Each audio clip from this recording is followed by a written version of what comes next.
Hello बच्चों, welcome back to the my YouTube channel. और कल हम लोगों ने बेसिकली पढ़ लिया था कि what is the characteristic features of the living. और आज हम उसमें सबसे पहला जो टॉपिक है that is the nutrition.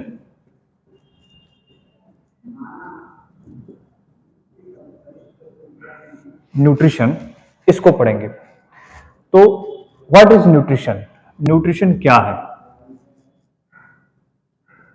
What is nutrition? Nutrition किसे कहा जाता है? न्यूट्रिशन क्या होता है? बेसिकली हमारे बॉडी को ग्रो करने के लिए, डेवलप करने के लिए तमाम तरह के न्यूट्रिएंट्स की आवश्यकता होती है ना? न्यूट्रिएंट्स। इन न्यूट्रिएंट्स की मदद से, पोषक तत्व कहते हैं इनको हिंदी में, इन पोषक तत्वों की मदद से, इन न्यूट्रिएंट्स की मदद से, हेल्प से हमारी बॉडी क्या करती है? हमारी बॉडी करती है ग्रोथ और डेवलपमेंट। ग्रोथ और डेवलपमेंट। तो इन न्यूट्रिएंट की सहायता से हमारी बॉडी ग्रोथ और डेवलपमेंट करती है। और ये न्यूट्रिएंट्स क्या हैं? What are the nutrients? ये न्यूट्रिएंट्स क्या है? तो nutrients are those substances which are responsible for the growth and development of our body. अब फिर से वही क्वेश्चन हो गया, तो ये हैं क्या? तो न्यूट्रिएंट्स बेसिकली दो तरह के होते हैं बच्चों। एक मेजर, जिनको हमें अधिक अमाउंट में आवश्यकता होती है, मेजर न्यूट्रिएंट, और दूसरे माइनर न्यूट्रिएंट्स, जिनकी हमें कम मात्रा में आवश्यकता होती है। और अगर बेसिक न्यूट्रिएंट्स की बात की जाए कि इन दोनों के बीच बेसिक क्या चीज है, तो बेसिकली मेजर में हम देखो कार्बोहाइड्रेट,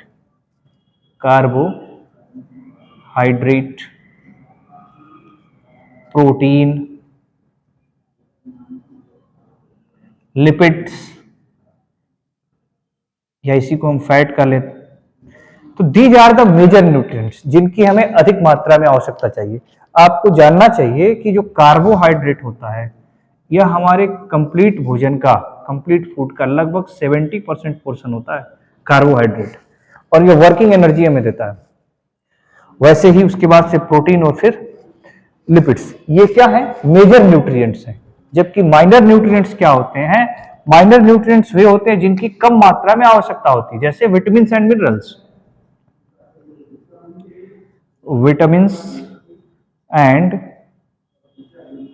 मिनरल्स, विटामिन्स और मिनरल्स की शरीर में जो है कम मात्रा में आवश्यकता होती है। तो ये किस में कैटेगराइज किए जाते हैं? माइनर न्यूट्रिएंट्स में, हमारे बॉडी की ग्रोथ और डेवलपमेंट के लिए। तो इन्हीं सब चीज के द्वारा हमारी बॉडी क्या करती है? ग्रोथ और डेवलपमेंट। ग्रोथ मतलब लंबाई में वृद्धि, और डेवलपमेंट मतलब हम फिजिकली भी डेवलप होते हैं, और यानी एक्सटर्नली भी डेवलप होते हैं और इंटरनली भी डेवलप होते हैं। ब्रेन का विकास, इंटरनल डेवलपमेंट, शरीर में हम स्वस्थ हो रहे हैं, मोटे हो रहे हैं, हमारे डोले शोले बन रहे हैं। दिस इज द मोटा होना, खैर नहीं कहेंगे, this is the external development.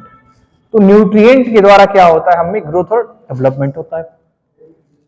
अब इसी पूरे समराइज्ड अगर इन सबको कर दिया जाए, तो nutrition is the process by which an organism, ध्यान से सुनिए, nutrition is the process by which N organisms get the nutrients for the growth and development of their body is called nutrition.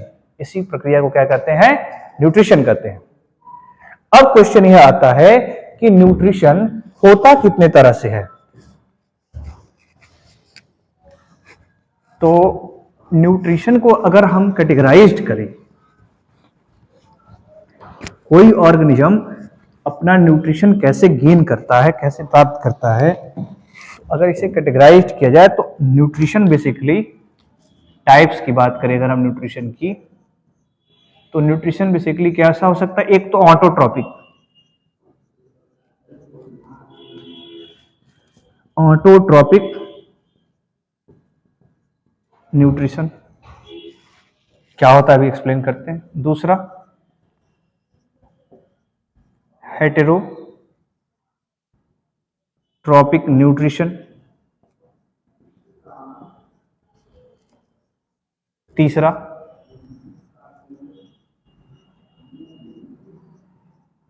सेप्रोजोइक nutrition,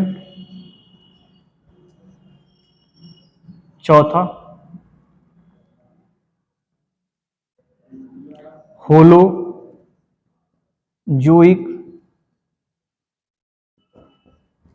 nutrition, और पांचवा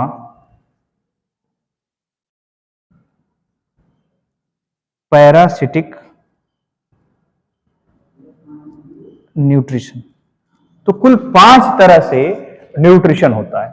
हम autotrophic nutrition को basically Hindi में अगर बात किया जाए तो ऑटोट्रॉपिक न्यूट्रिशन को हम कहते हैं स्वपोषण। ठीक है, अब देखिए auto means self, auto means self. ठीक है, अगर कोई ऑर्गेनिज्म खुद अपना न्यूट्रिशन कर ले रहा है, खुद से ही खुद को फीड कर ले रहा है, तो such type of nutrition is known as the autotrophic nutrition. और आप बखूबी जानते हैं कि ऑटोट्रॉपिक न्यूट्रिशन, अब अगर हम इसकी बात करें तो हम क्या कहेंगे ऑटोट्रॉपिक न्यूट्रिशन में कि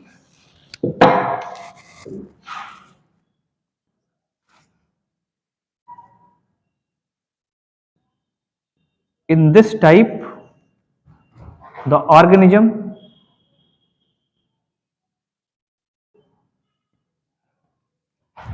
get their